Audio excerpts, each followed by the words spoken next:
you ready? Broadcasting live Way to go, baby! from Dallas, Texas. No puppies. I need a dog to make a play. Presented by Knockout Sports Bar. It's time for football. It's Paco's Locker Room Talk. What a day, what a day, what a day. What a day, what a day, what a day. I'd like to welcome you guys to Paco's Locker Room Talk with my special guest, Mr. Marco Rivera, former Super Bowl winner with the Green Bay Packers, and also came to the Cowboys to play a few years. Also, That's right. Appreciate you Well, coming thanks out. for having me. I'm excited to be here. Thank you. I appreciate it. Now, Marco, real quick, first thing we got to get straight. With a name like Marco Rivera, are you Mexican or are you Puerto Rican? Well, I'm Puerto Rican. Both my parents were born in Puerto Rico. Okay. And I have an older brother and sister that were born in Puerto Rico. I was hatched in Brooklyn, New York. Oh, okay. So, yeah, I'm 100%. 100% Puerto Rican. And what is the deal with? I mean, you can go to Jennifer Lopez and ask her, and she's Puerto Ricans did not. Rosie Perez, Puerto Ricans don't like Mexicans. Mexicans don't like Puerto Ricans. What's the deal with that? You know, I don't know. Because, I mean, I've been in Texas now for 10 years, and I see a lot of beautiful Mexican women walking around. So I'm not sure what the problem is, but I'm like, well, all right. Whatever. But yeah, it's a weird thing. Like, you don't see many Puerto Ricans and Mexicans married. I've yet to meet a few. If there's one or two, maybe, but not a lot. Yeah, that's right. I never understood that. I mean, Darren Woodson at one time, his first wife was Puerto Rican. And then when Darren said, yeah, Paco's Mexican, she's like, oh, I'm sorry. And I was like, sorry, why? She said, well, Puerto Ricans don't get along with Mexicans. I said, everyone tells me that. But anyways, it is what it is. Oh, man, it's a crazy. I don't know what it is. I don't know. I love Mexican women. I love Mexican food. I mean, I have nothing but good things to say about Mexicans, so I'm good. Okay, well, one thing we're going to do for sure before within the next few months, we got to go get some Mexican food. Absolutely. Absolutely. I'd like to do that with you. But now let's start with you were born in Brooklyn, New York? Brooklyn, New York. Yeah. Okay, and you went to high school there? Yes. Private school or public school? No, public school. Went to born and raised in Brooklyn, then moved over to Long Island when I was a freshman in high school, and I played at Elmont Memorial High School, which is a public school right in Elmont, and then from there went to Penn State. Got a scholarship to play at Penn State. Okay, and always played offensive line, or would you? Well, high school I was a little bit of everything. It's pretty much in high school is wherever their best guy was playing, I was going to play over that best guy. So defensive end, nose tackle, linebacker. Then on offense, I played center guard, tackle. I did a little tight end, and then short yardage and goal line, I played fullback. Really? So, I played almost every position except quarterback and the secondary. Secondary for me. Did you ever, at Penn State, catch any touchdowns, like playing tight end? Or? Man, no. Touchdowns at running? Penn State, I was strictly an offensive lineman. I almost had a touchdown my sophomore year. There was a fumble in the end zone. And the running back was in front of me. He got hit. The ball popped out. I saw the ball flying in the air. I dove for the ball. And about 6 other guys dove for the ball at the same time. And I landed weird and popped my shoulder. All I could do is feel the ball in my hand, and it was just ripped out of my hand. So that's the closest I've ever been to scoring a touchdown. Dislocated the shoulder and surgery later. Wow. And so were you there 4 years at Penn State or just 3? No, I was there 5 years. I redshirted my first year. Okay. Yeah. And you played under Paterno? Paterno. Yep. Okay. And this may be a sticky subject. I mean, I don't know, but all that stuff that was going on out there, what was up with that? It's crazy. It's crazy. Okay, so look, did you hear anything or know of anything like that going on? So this is what I tell everybody. Obviously, I played at Penn State. I know everybody that was involved with that Jerry Sandusky deal that happened. So this is what I tell everybody. When I was at Penn State, we understood that Joe Paterno, the old man, Joe Paterno was number one. He was the head coach. Right. Number 2 was Jerry Sandusky. Jerry had a bunch of years there. He was his right-hand man. He was a defensive coordinator. I mean, he's maybe the reason why they call Penn State linebacker U, because he was a great coach. at that time when I was at Penn State going through the whole system, because I got 3 boys, if I would have had sons at that time, and Jerry Sandusky would have called me and said, Marco, I want to take your boys out to the movie theaters, I would have been, guys, get dressed, man. You got Coach Sandusky going to be in here picking you guys up, taking you to the movie theaters. I had no worries. I respected that guy just like I respected Paterno. So he had everyone's respect, and there was nothing that Nothing. I mean, we all knew he had a foundation. The Second Mile Foundation was an organization that he helped inner city kids. Right. And we used to see him. He used to bring them into the locker room, and we used to sign autographs for them. He used to take them out. We used to sign footballs for them. But we never heard or ever seen anything inappropriate, even in the locker room. Right. You just see him, and he was just a gullible defensive line, but we respected him because he was number 2. Right. And then fast forward, we started hearing all these stories like years after, and I to this day, I'll tell you, I said this. My roommate, Keith Conlon, him and I were roommates for 4 years at Penn State. Conlon, did he play for the Bills? No, Keith Conlon played for Shane. That was Shane. Okay. Keith played for the Indianapolis Colts for a little while, then hurt his neck and he was out. Okay. So he calls me and he goes, "Hey man," he goes, "there's this investigation on Jerry Sandusky about him being inappropriate with some boys."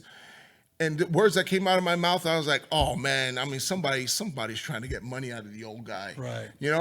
Man, did I regret ever saying that. When that grand jury report came out and I read that, I was sick to my stomach. I couldn't believe that monster was just walking among us, and we never noticed that. We never seen it. Wow. Just it was so bad, and he was so good at what he was doing that, I mean, he had everybody fooled. Wow. It was amazing. Wow. It was amazing. So, he's rotting in jail now. He's trying to appeal, but man, he's guilty of sin. So when you first found out, you were in the league, obviously. What team were you playing for at the time you found out? When I found out, actually, I was, let's see, this happened now. This is only 6-7 years now, so I was already done. I've been out of the league for 10 years. So when I found out, and the grand jury report came out, and I read it. I mean, it was like catastrophe because all the players, I mean, a bunch of us, we started calling each other and kind of trying to figure out, was there something we missed or what the hell happened? I mean, how can we let this stuff happen? And we were so clueless to it. But it was like so shocking to us because we've never expected it and we never seen it.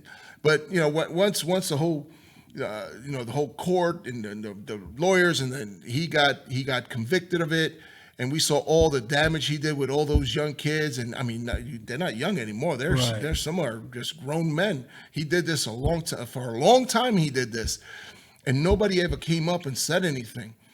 So we have that part of it. And then we have the part of what the school did to Joe Paterno and his family. They used, they kind of blamed everything on him. Yeah. And they took away his wins and they took away his trophies, and they basically locked the family out of the Penn State. You're talking about a guy who was there for 60 plus years. Made Penn State what it is today. It's amazing. Oh yeah, and I mean, Joe Paterno and Penn State go right together. I mean, absolutely. I mean, I don't know. You know how it goes, Marco.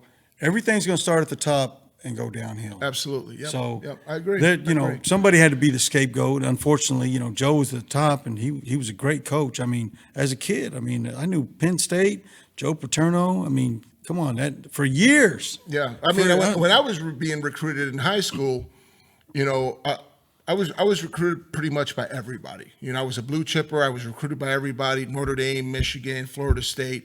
But the only big time coach to ever come to my town and knock on my front door was Joe Paterno. When that happened, I'm like, I'm going to Penn State. Wow. I couldn't tell Joe Paterno. He's sitting in my living room eating a Puerto Rican pork sandwich and the bread and the beans and the rice.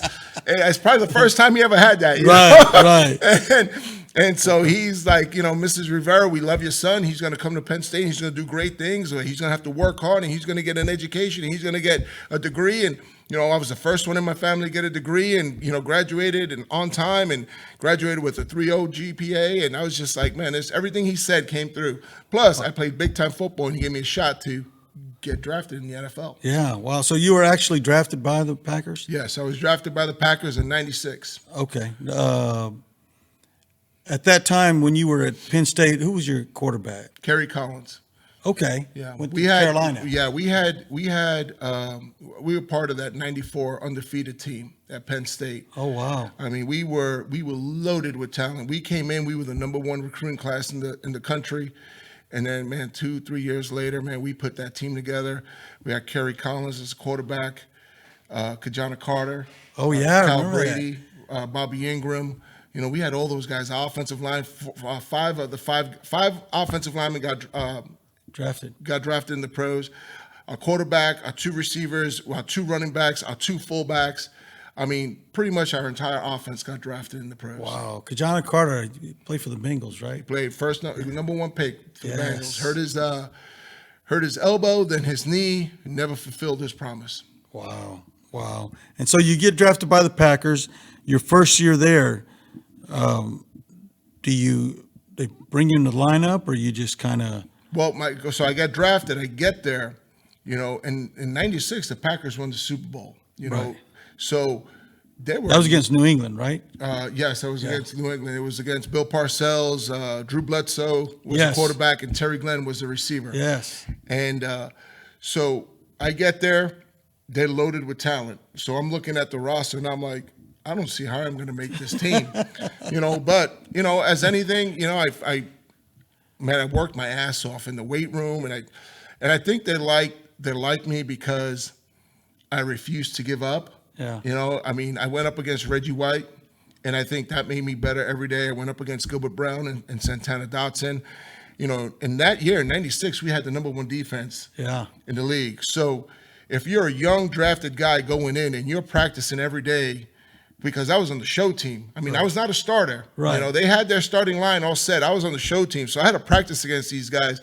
So, man, I come home bruised up, because these guys, number 1 defense in the league, they're going 100 miles an hour, and I need to freaking give them the show team and the look and everything else, and that made me a lot better. And I gained their respect, and they saw this young lineman in there battling against these guys, not just making it easy for them, but just giving them a hard time. Right. So I made the team, which it was a blessing. Wow. And when you came to the Packers, you were what, 6'3", 6'4"? I was like 6'4.5", 290 pounds. Okay. And now today you're what, 6? Well, I might have gone down about half an inch since my back surgery. So I tell you I'm 6'4", 310. Okay. So you're still pretty close to my playing. Yeah. Kind of. Because there was so many, working in the locker room. I never knew, and you know more about this than myself, but God, I remember guys were so huge playing, and now that they're out of the league, they just shriveled up. Well, there's two concepts: guys who get really, really big after they're done, and guys who get really, really small. What's funny is you see the receivers and the defensive backs that played, and they were all ripped up. You see them now, you're like, damn, bud, you're living life, huh? Yeah. You're looking a little swole there, And then you look at the linemen, and the linemen now are looking all skinny, Yeah. And I'm like, oh, okay. Wow, yeah, that's so true, man, so true. I remember when Mark Tuinei, he was still a big guy, he was still big bone, but he just shrunk it looked like he shrunk from, I don't know, he may have been 6'4", and it looked like he shrunk down to 6'1", He was so funny, man. That guy was hilarious. So you're on the team, and Brett Favre. I understand you played with the Cowboys. We'll get to that part, but Brett Favre was a warrior, man. I don't care. Absolutely. I'd love to have him on this show, and it's supposed to be all Cowboys, but man, that guy was a warrior, man. What was it? What was he like in the huddle or in the locker room? You remember in '96. Going into that year, he announced that he had that prescription drug problem. I do remember. So he had to do that whole mandatory kind of probation, and he had to go through the NFL imposed some penalties on him. He had to go talk to a psychologist and go see a doctor and whatnot. And so when I got there, he was kind of coming off that, and he was trying to stay sober off those pain meds that he got hooked on. But he was focused, he was tenacious, he was a fun-loving guy, man. And he was, he knew I was a young lineman and I was going to screw up every now and then. Yeah. But man, he never belittled me. He never like ripped my ass, man. He'll just laugh every time I do something stupid or end up on my ass. And he'd be like, "Hey bud, you all right down there?" But man, was he competitive. That year, that 96 year, he won the MVP of the league, and it was his team, the Packers. That 96 team, and you got to remember, 95, that was fresh off the Cowboys whooping their butts in the NFC Championship game. So 96, all they talked about was, we got to beat the Cowboys. We got to beat the Cowboys. And, and they were so fired up about that game, that 95 game. That's all I heard about for that freaking year, the entire year, how Eric Williams was just beating up on Reggie. That's all I heard around there. Yeah. Man, those boys in the locker room would tease Reggie about that. And you didn't tease Reggie. Yeah. That's big dog. You don't want to make Reggie mad before practice. That's for sure, because I got to deal with him. So, Brett, true leader, true warrior, great guy, man. He's had up and downs in his personal life. He's had up and downs, man. You got to give all the credit to his wife, man. She is stuck by his side through thick and thin. And up in all the bumps they had in the road. But he definitely did a lot of beautiful things in the league. Got all those records. True warrior, Hall of Famer. I mean, I can't say enough about it. He's one of my good friends. What happened? Did you play with Chamara? Mark Chimera. Yes. What happened there, man? I was just so surprised at that. Mark Chimera. Great tight end, man. Great. He had a slip up with, as the story goes, he was at a party. Another guy invited him over because the guy's daughter was going with a bunch of friends to like a homecoming. Right. And they were coming back to that house with the guys, so he invited Mark over to have a couple drinks and just hang out, right?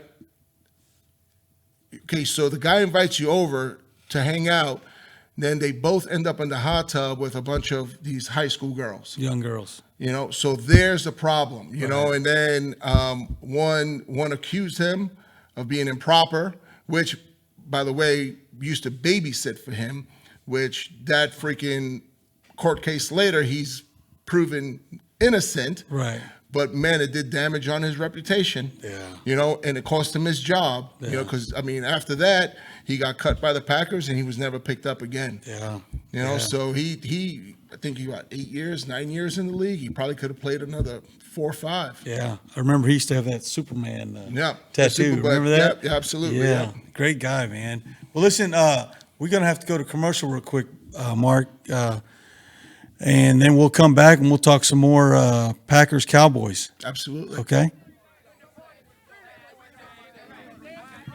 Marco, so what part of town you living in? North Dallas? North Dallas. So Preston Knockouts is like 2 minutes from my house. There you go. You need to come by and see them. They're one of our sponsors. They have 5 locations. Actually, they're building. They're on Montfort and like Beltline right there. So I live like Preston and Beltline. I live like 30 seconds from the intersection. There you go. They're building a $7 million venue 4 blocks from Cowboy Stadium. That's going to be crazy. And we're going to be the only That's going to be crazy. We're going to be the only restaurant in the United States with a boxing ring inside of it at all times. Dude, that's going to be crazy. Yeah, we have to put on. My brother is actually he's Montfort right there. He's actually in charge of marketing, and they're wanting us to put on a fight every month there. That's going to be hard. I don't know. You like boxing? Yeah, I was a huge boxing fan back in the day with Sugar Ray, Hagler, Hearns. Yes. I grew up with all those guys, just watching them. Great guys, man. But Knockout Sports Bar is one of our sponsors. So anytime, next time we have a big fight, or if they're, usually Todd Williams, along with Steven and Jerry, if there's a big fight at Cowboy Stadium or the Star, they usually hook us up with a suite. So you got to return that call and see if you can take some time off. And because I usually get 20, 30 players and we'll go up there and watch the fights. It's great, man. Awesome. Yeah. Awesome. Big fights, But yeah, let's get back to the Packers. So what year did you win your Super Bowl ring? 90, was it 96? It was 96. The game was played in 97, but it was the 96 season. We went 13-3. We ended up in New Orleans and played the Patriots. Played Bill Parcells, Drew Bledsoe, Bill Parcells' coach team, and won that Super Bowl. Then went back, had another great year in 97, went back for the 98 Super Bowl and lost to the Denver Broncos. Okay. That's when Broncos won back-to-back. And by that time, you were already in the starting lineup, right? Yes. Both those Super Bowls. No, not the first one, just the second one. Okay. And then who was the other guy that you had Brett Favre there, and then was Rodgers there at that time? No, Rodgers didn't get to Green Bay. He got in Green Bay 2005. Okay. Aaron Rodgers got to Green Bay in 2005. Our backup quarterbacks at that time, we had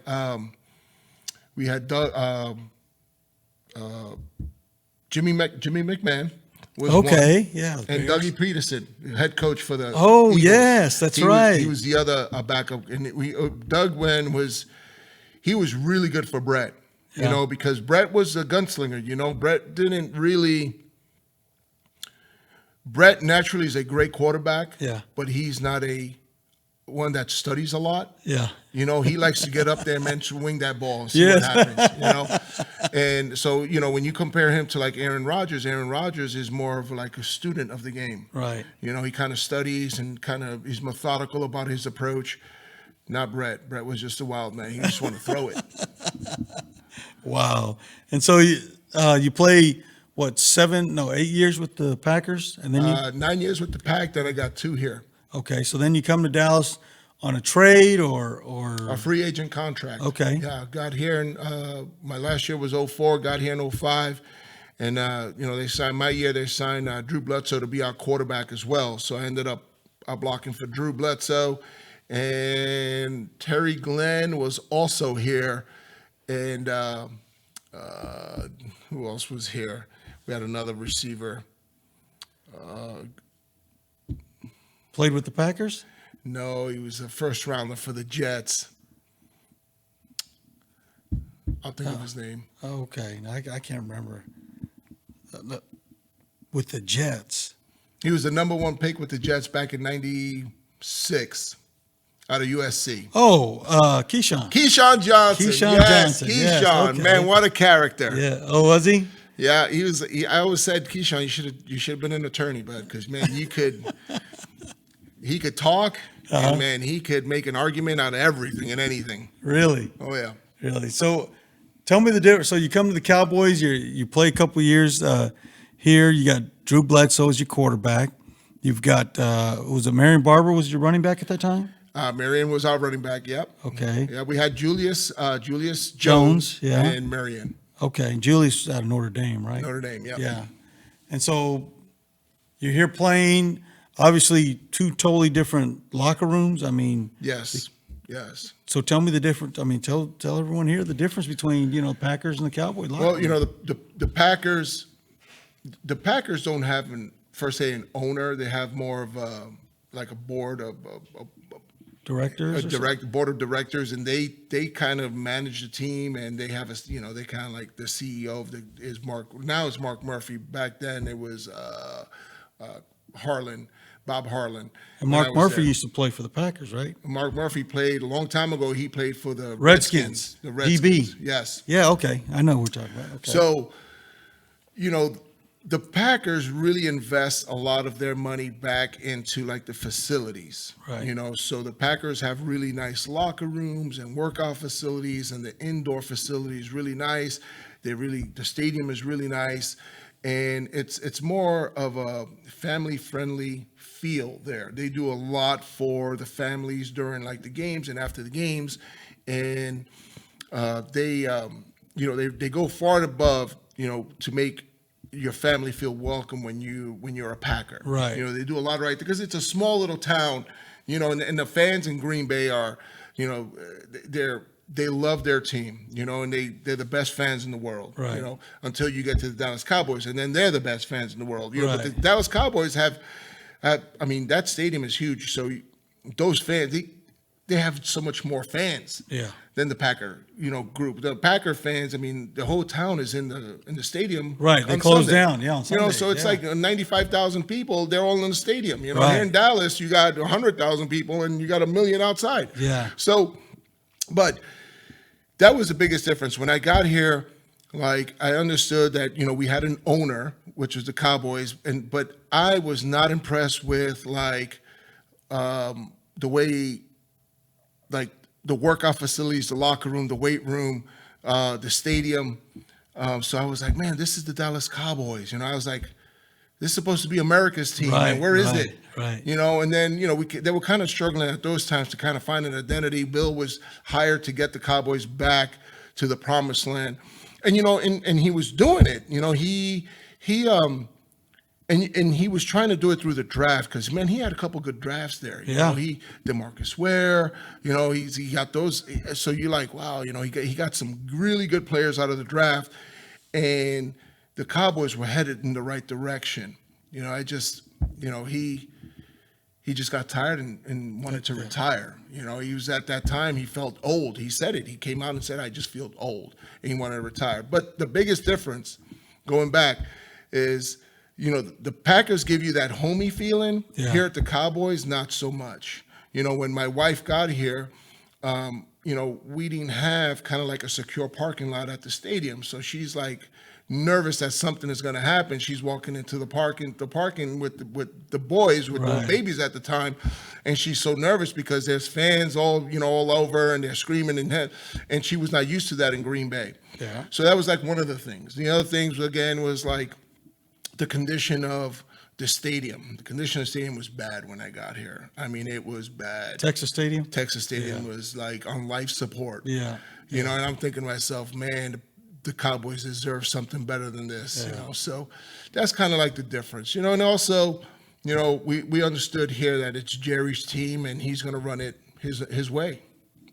That's it. There's no, everybody else just kind of does what he says. He's kind of like everyone's puppets here. When you look at what Jerry, and you hear the stories about Jerry, and you hear the stories when the Cowboys lose, everybody's like, oh well, Jerry gets involved, and he's the reason, and he's this and that. But when the Cowboys are winning, it's like he is like the man. Yeah. So it's like. It's hit or miss, Either they win and he's the man, or they lose and it's his fault. But Jerry's a maverick, and I credit him for pushing the envelope on what the NFL has become today. Oh, yes. Definitely. What he did out in Frisco with the Star, he set the tone for every other organization to catch up. And they're doing it. Everybody else, except the Washington Redskins, they're not doing it so much. But let me tell you something. Jerry, and a lot of people don't know this, Jerry started buying Frisco. Long time ago. Yeah, back in 89, 90, something like that. He started buying Frisco. Yeah. He knew what he was doing. Absolutely. And now everything that's built out there, he already owns it. Yeah. At Frisco, it's amazing how much construction is out there. And, because I pass the Star at least once or twice a week, and I'm just like, man, they just keep building another building now on that site. I was like, well, there's another one coming up. Look what they're doing. They had 2 football fields there. Right? Yeah. They already tore up the second football field, and The they're bleachers. no, they're putting in Dr. Pepper's headquarters there, national headquarters for Dr. Pepper. Oh, there you go. Yeah. Didn't know that. Yeah. I thought it was some bleachers going No, up no. for the fans. No, heck no, not yet. But I'm, and I tell you, Jerry is the best or one of the best owners I agree with that the I agree. NFL has ever seen. Absolutely. I mean, because when something happens big in the NFL, everybody wants to see what Jerry's going to do Yes. first. When the CBA was in negotiations, well, we're going to kind of wait on see what Jerry decides or which angle, which way he wants to go. Yeah. So and you're right, he is one of the best owners in the NFL, if not the best. yes. I mean, I agree 100%. I mean, I'll tell you a real quick story before we go to break. I worked at a place called Athletic Supply before Jerry bought the team. When Jerry came and bought the team, Marco, and we supplied we supplied the Cowboys with everything. If you shoes, socks, jerseys, I mean, we stored all their stuff at our place, Athletic Supply. We were the store.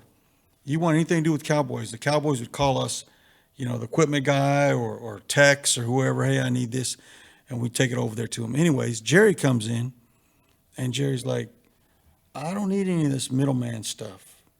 I'm going to go straight to the manufacturer, and I'm going to tell, back then they had bike helmets, and he said, I'm going to buy 50 of those helmets at cost, what it costs you to build that, and you're going to give me 50.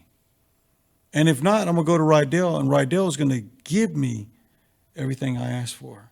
And that's what he did with he cut all the middlemen out, and he said, I'm going straight to the manufacturer. He cut all the middlemen out, and that's how, we lost the Dallas Cowboy account, because Jerry was like, I don't need you guys. Right. I do my own negotiations, and if you don't want to give it to me, I go to the next guy down the street, because hey, this is America's team. This is the Dallas Cowboys. He's great at marketing. Right. And I will take this away from Jerry. When I was going to training camp, I had a deal with a place called Autoflex here in Dallas, and like I told you, I sold cars. I'm not even a car salesman. They would bring cars to training camp, and I would have them line those cars up at training camp. So of course, Jerry and I'm like, hey, what's going on over there? Who brought all those cars in? Well, Paco did. Well, this is not Paco's team. Well, Jerry, you weren't doing it, so I did it for the players, and the players would buy cars right there. They'd be at training camp and say, if I make the team, I want that car. They'd buy them like that. No questions asked. Nice. But then it only went on for so many years, and then Jerry was like, Paco, all right, I'm going to let you do what you want to do, but you're going to get a small section, but I'm bringing in Ford, and they're going to put trucks everywhere. But I'm still going to give you your little section for the players. In the back. You got to go in the back now. But it was by the players' dormitory, so it wasn't there. I just wanted to get it to the players. Right. It really wasn't there for the crowd, But so I'm going to have to say Jerry stole that from me. Oh, man. No, Jerry. Anyways, but we're going to go to break real quick. And Marco, I'm going to let you watch. This is my gym coming up, and we'll come back right after this message. This is Jesse A. Montoya, raised on the streets of West Dallas. Started boxing in the late 1950s, making a promise to his mother that he would move her out of the poverty-stricken area. As a kid, Jesse would be one of the first in the state of Texas to compete against other African-American kids during the lift of segregation and the beginning of the civil rights movement. 60 years have passed, and Jesse continues to be a part of the sport. His passion for boxing has allowed him to serve as a trainer, a coach, a mentor, and a community leader, working with both amateur and professional fighters. Jesse has literally mentored generations of young fighters since the 1970s. He is recognized as one of the first Hispanic coaches in the Dallas-Fort Worth area, while pioneering the first inner-city amateur boxing program that has awarded him and the boxing gym that carries his namesake with numerous team trophies. Throughout the years, Jesse and his staff, that includes his sons Anthony and Michael, have trained many successful boxers, a program acknowledged by USA Boxing. This is Jesse A. Montoya of Montoya Boxing, a pillar of amateur boxing in Dallas-Fort Worth.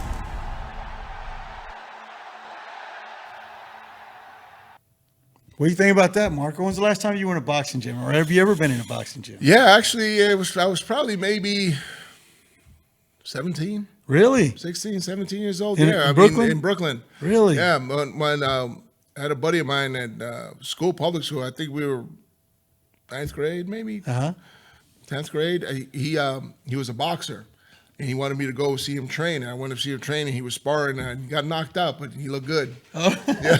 He got knocked out. He got knocked out, but he looked man. good. I thought you were going to say you and him were sparring. No, I was not getting in there. My deal was football. Okay. Well, you remember Too Tall Jones? Yeah. He used to box. He used to box. Yeah. I just had him on the show last week. He's a big boxing fanatic. He goes to any big heavyweight fight. Yeah. He's there. Vegas. He still looked like he could play. Yeah. He looked good. Him and Hollywood Henderson running around together right now. Nice. Yeah. Nice. What a name. Hollywood Henderson, right? That's right. I mean, that's great. Hollywood gets kicked out of the Cowboys. I think he went to the 49ers. Didn't even play a game. I don't believe he played any games with them. Goes to penitentiary. Comes out and wins a lotto. Not once, but twice. Won the Texas Lotto. True story. Gotta love it. True story.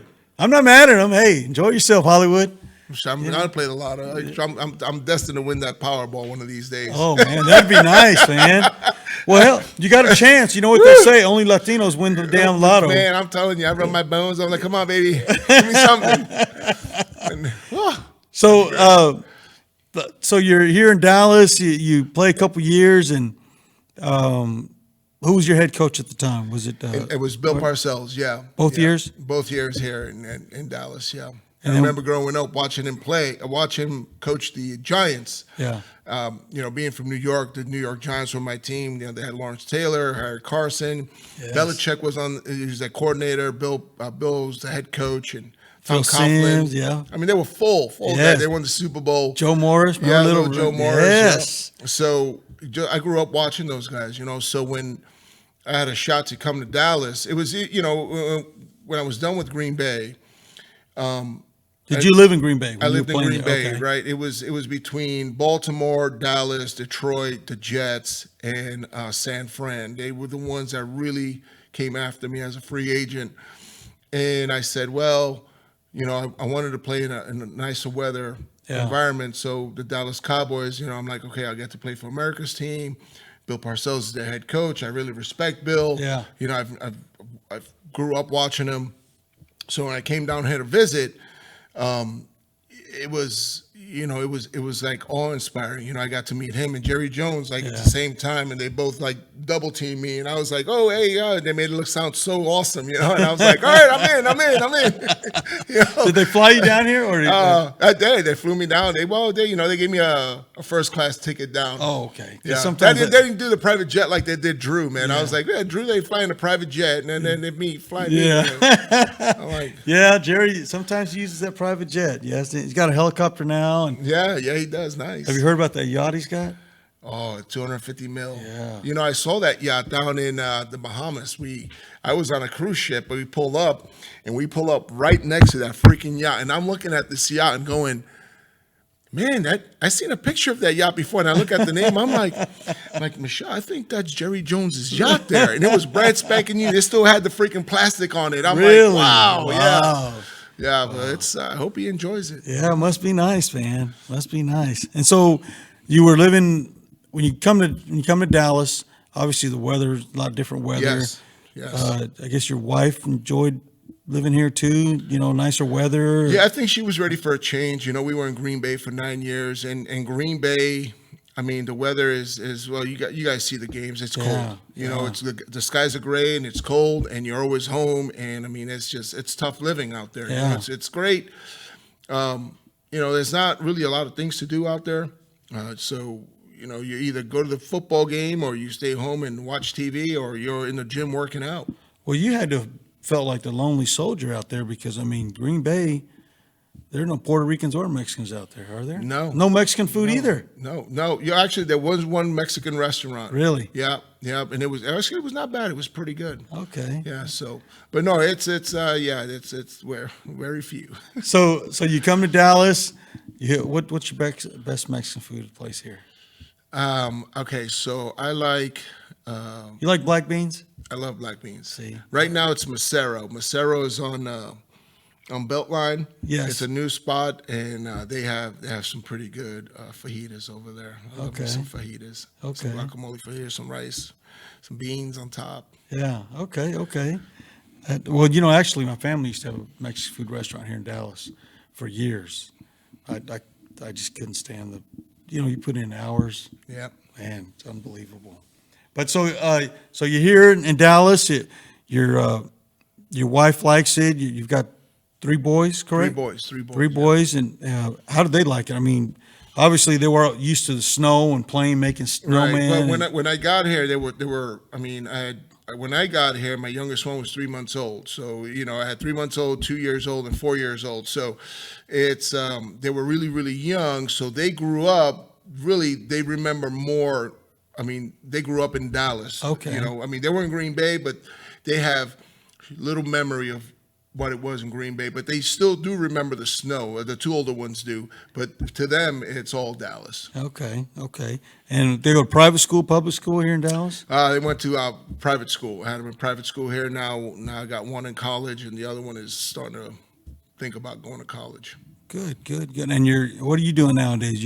I coach football. I coach football for the June Shelton Chargers, a high school team here in North Texas. I've been doing that now for 5 years. Before that, I was doing some assistant O-line coaching for the Miami Dolphins. Oh, really? Yeah. So you remember when they had the bullying incident with the offensive line and the Dolphins with Richie Incognito? Yes. And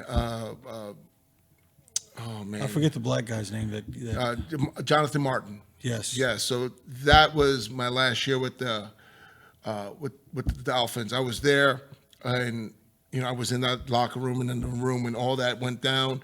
And after that season, they wanted me to come back and hire me again, extend the contract. And the opportunity arose so I could coach my kids in high school football. And I was like, you know what? You guys stress me out so much this goddamn year that I'm going to go coach my kids in high school football and have a great time doing it. So I've been doing it now for 5 years. My 2 oldest ones now done. Wow. And so I'm thinking of maybe going back and doing some pro coaching again. Hopefully, if the things end up being right, and because I still know a lot of guys in the coaching part of the NFL. Right. Well, they've got the new team here in Dallas. The XFL. Yeah. And Jeff Cote is the D-line coach. Daryl Johnston is the GM, and then the Oklahoma coach. Bob Stoops is the head coach here. Yeah, he'll do a great job. Yeah, and they're playing at the Texas Ranger Stadium that they used for 3-4 years. Yeah. Still brand new, and they're turning that into a football field now. Man, that's awesome. Good for them. Yeah, good for them. So, heck, there's a place right there you might want to. Well, I might have to investigate. You know what I'm saying? Yeah. I mean, they like to keep guys close by. And did you know Colombo? Yeah, Mark and I. Interesting. I met him. We were both up for the Ed Block Courage Award. He in Chicago, me for Green Bay, and we met up in Baltimore? They had that event. He won it for Chicago. I won it for Green Bay. But I met him the first time there. Then fast forward, he ends up coming to Dallas Cowboys. Yeah. And I see him taking a visit. I was here in 5 and 6. He came late 05. And I see him walking around. I was like, hey, Mark, what's up? What's going on? He goes, hey, man, what's up? He was out of football. He's coming back from a massive knee injury, And I'm like, all right, bud. I'm like, I'm here, I mean, we'd love to have you. So they end up signing him. They signed him. He was only supposed to be like a Band-Aid, until the end of the season, and they were going to ship him off. Right. But he ended up freaking doing really, really good. He ended up freaking playing 7 years. Yeah. And now he's the head offensive line coach. Yeah, I was going to say, but I didn't know he was just to fill in. But yeah, he did. Yeah, because we we had issues with our right tackle that year. We had Rapatiti, who was a seventh round pick in '05, and we really didn't have a right tackle. So it was a revolving door. So they were trying to bring guys in to see if they could seal up that right side. And they brought Mark in, and Mark ended up starting towards the end part of the year and did well. And he ended up starting, obviously, 2006, 7, 8, 9, 10. I mean, until he was done. And isn't he involved in that restaurant, Smash Mouth Burgers or something like that? You know what? I heard he sold his restaurants off when he became a full-fledged coach with the Cowboys. I think he sold them off. Yeah. Well, you know, him and Leon Letzer also used to play for the Cowboys. Yeah, I know Big Cat. Yeah, Big Cat. And then he's a hell of a player. Yeah, at one time, they had Chris Bonio as a kicking coach, and they let him go for some reason. I don't know why. He was our kicker here also. Yeah, it's that the coaching staff for the Cowboys right now. Obviously, you hear everybody hates Garrett, and all this, and they want his head on the plate. But it'd be interesting to see what happens here, especially this game. Because Gary needs to win this game. So do the Eagles. This is the game that the Cowboys have to win. I agree. They win this game, they're in the playoffs. They lose, they're out. They go home. Yeah. Go home, and Garrett's probably fired in the locker room. Yeah. And the same thing with the Eagles. The Eagles need to win on Sunday and also win the next game. So the Eagles have to win 2. The Cowboys have to win 1. Right. So when you look at their coaching staff, and you look at the players, there's something off right now with the Cowboys, because last week's team, that's what you expected all season. Yes. That's what everyone predicted. Yeah. They're hammering the Rams, which just played in the Super Bowl the other day, and got their butts whooped by the Patriots, but still a solid team. Yeah. And then, you Same see personnel, too. You see them the week before in Chicago, and you're like, who the hell are these guys? Yeah. They didn't come out of the locker room. Yeah. And then to me, I'm like, did the coaching staff lose the players? That's what after that Chicago game, that's what I thought. I'm like, the staff lost the players. They're not playing for the coaches anymore, especially Garrett. And then last week you see them, I'm like, oh, okay. Well, I'm like, you got Sean Lee in there, but then you look at the different guys, like Sean Lee. Sean Lee's going to give you everything he's got. Right. And so is Jason Witten.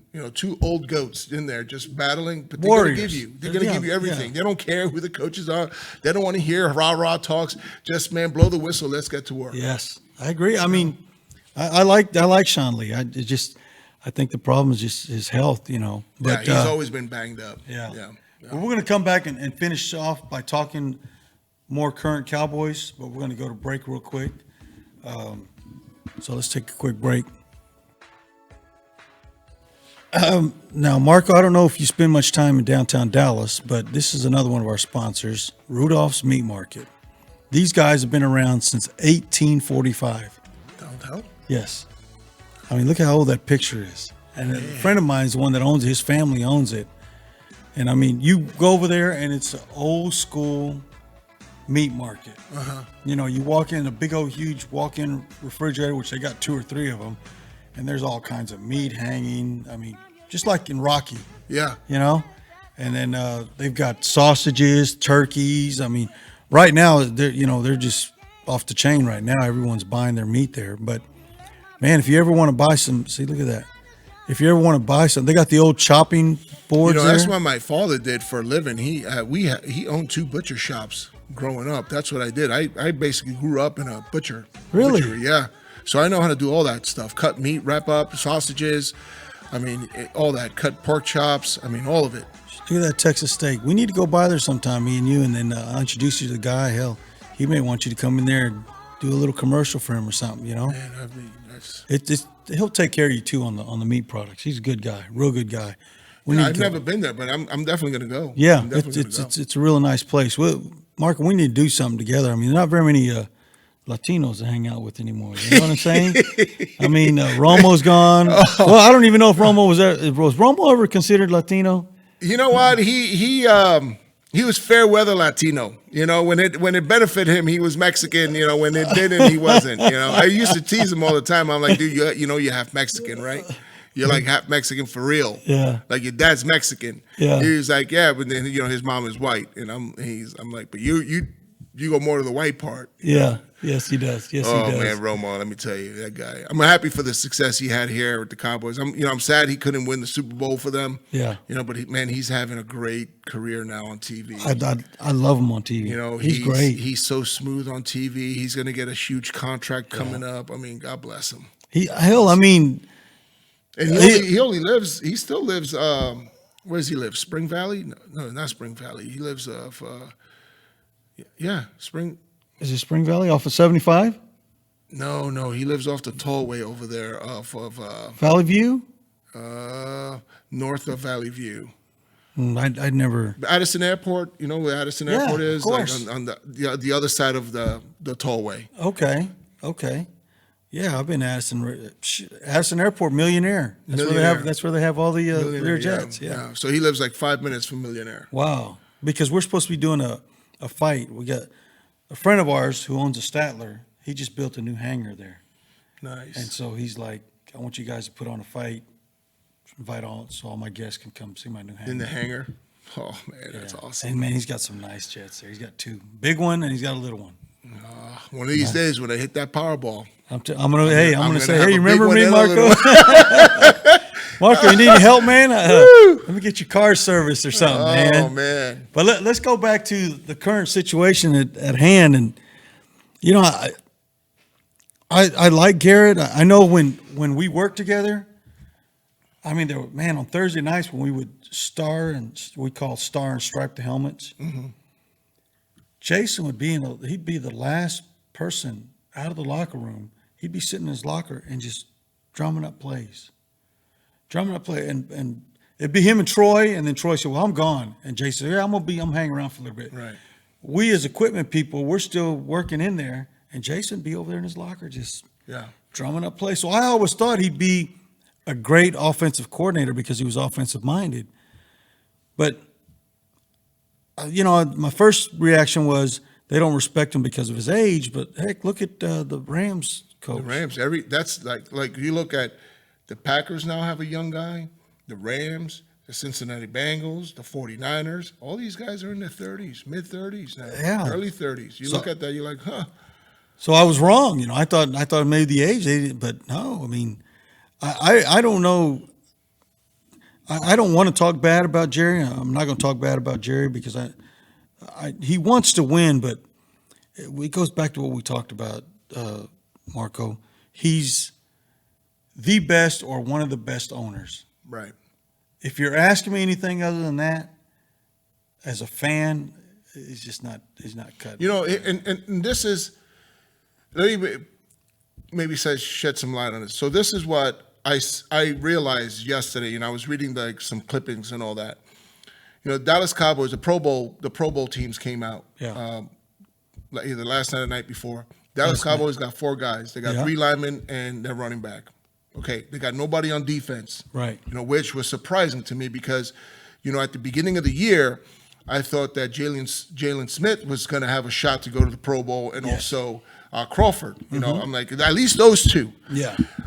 So they only got 4 guys. They got nobody on defense. So that's glaring to me. I'm like, man, we supposed to have talent on that side.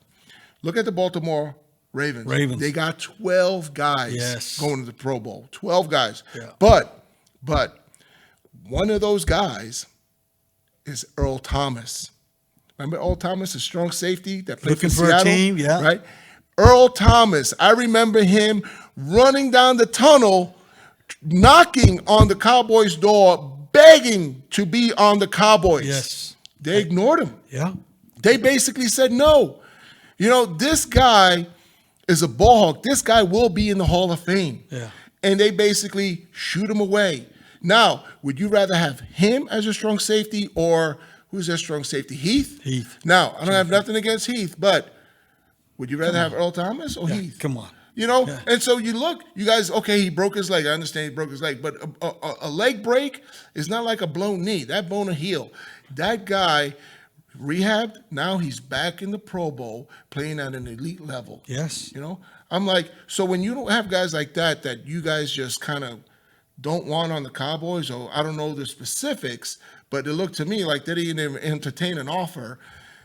do you really want to win? Yeah. You know, I'm like, yeah, you got a great team, but when you got guys like that knocking down the door, you got to open the door. I don't think Belichick will turn a guy like that away. I don't think so either. No way.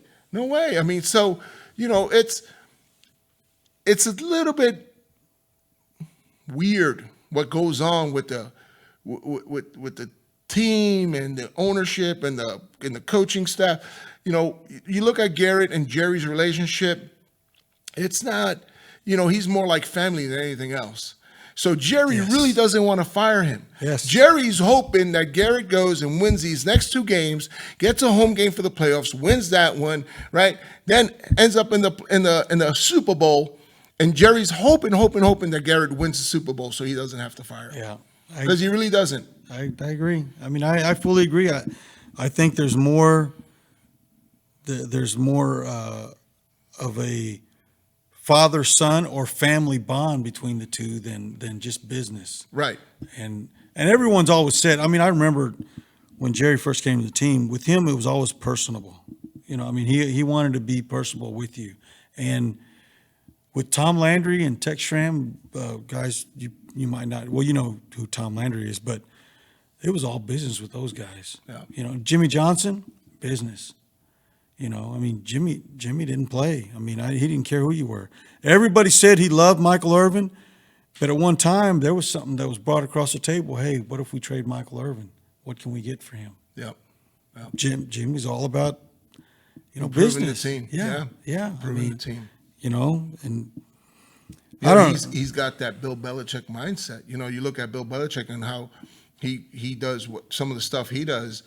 You know, if he's got a great player that's played for him for 10 years, he'll try to trade that player to get some draft picks before that player's worn out. Yes. You know, Yeah. and you look at the Cowboys, you look at Witten is a friend of mine. I love Witten. He's going to go to the Hall of Fame. Yeah. But should Witten be on the Dallas Cowboys right now? You know, that's the question you got to ask. He's a 16-year vet, you know, or do we play the younger guy who had a hell of a season last year? Yes. And now that Witten is back, that guy's on the bench being a spot player. So, you know, it reduces his experience of becoming that player that he needs to become to be a great player in this league. And here is your Joe average fan saying the same thing. You would think that would come from someone that knows football like you, but your Joe average fan, even, I mean, you look on Twitter or follow on Facebook, and they're even talking about why are we starting Witten, or why do we still have Witten?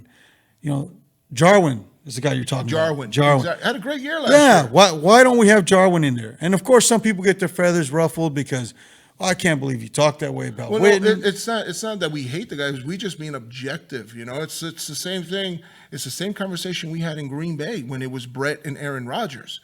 You know, and I'm the first one to say it. I'm like, Brett, you were at Green Bay maybe a little longer than you needed to be, because Aaron Rodgers was a pretty good quarterback, and he probably sat for 2 years longer than he really had to. Yeah. You know, so, you know, that whole thing, I saw it before with the Green Bay Packers, and I'm looking at it now. I'm like, well, wait, you know, yeah, you're a Hall of Famer, but you know, you are on the opposite side of your career now. You know, and you're really helping the Cowboys. You know, I'm like, yeah, okay, we love seeing you out there, but you got that young guy that's pretty good. Jarwin. And I've actually seen Witten drop a few that I you know, he's always made them. Oh, he's sure-handed guy. Yeah, Right? sure. Yeah, I mean, exactly. And I'm not knocking him. He's a great guy, man. I like the way he carries himself on and off the field. Yeah, no, I can't say nothing bad about him. I'm just looking at him. Those type of decisions are maybe why the Cowboys are in this situation where, you know, they say they have great talent, but they don't put it together. You know, and then also, you know, you can't have the head coach trying to be the player's friend. Yes. You know, you got to draw the line. You know, and you gotta bench people and you gotta cut people, and that's a tough side of the business. But you know what? It happens. You gotta do it. And if you think, well, you weren't around back then, but if you think about it, sometimes Jimmy would cut people in the middle of the season and pay them their whole salary. But you know what? He sent a message to the rest of the team. Yeah. You know, Bill did that a few times when I was here. Really? Like, a guy will come in and the next day he'll be gone, and we're like, well, what the hell happened to that guy? You know, what'd he do? You know? Bill just get something, you just get angry. He had mood swings, Bill. Bill had mood swings. Let me tell you, Bill had some mood swings. Wow. He would get angry and won't let us get ice in the training room. Oh, really? Yeah, he'll stand in front of the door, not let the guys go in to get ice for like their knees or shoulders. Really? Oh, it was hilarious. With a mope, he'll be moping and he's like, "You guys didn't do anything. You know, ice for you." Wow. Wow. Well, we got about a minute left, Marco. Real quick, this weekend, who do you got, Dallas or Philadelphia? Woo! And put your feelings aside. We're talking about. Okay. All right. I'm gonna go with the slimmest of margins with the Dallas Cowboys. And it's gonna be a tough game. I think Dallas has what it takes to win. The Philadelphia Eagles are really banged up right now. So I'll give the 24-21 Dallas Cowboys. I'm going to go in a toss-up, even though I agree with you 100%. Dallas has the talent and should win. You just don't know if they're going to show up. They're 10 times better than the Eagles. Absolutely. But you don't know if Dallas plays at the same level as the Eagles. If the Chicago Bear Dallas Cowboys team shows up, they have no shot. Yeah. If the last week Cowboys show up, they'll beat the Eagles by a lot. Yeah, I agree. But you just don't know with Dallas. I'm sorry, you don't. But with that being said, guys, I appreciate you watching. Marco, I appreciate you coming. Really, Thanks for having me. I mean, I had a great time, and we're gonna get to know each other a lot better. Like I said, not too many Latinos left out there, man. We got to hang together, man. But thanks for watching, everyone.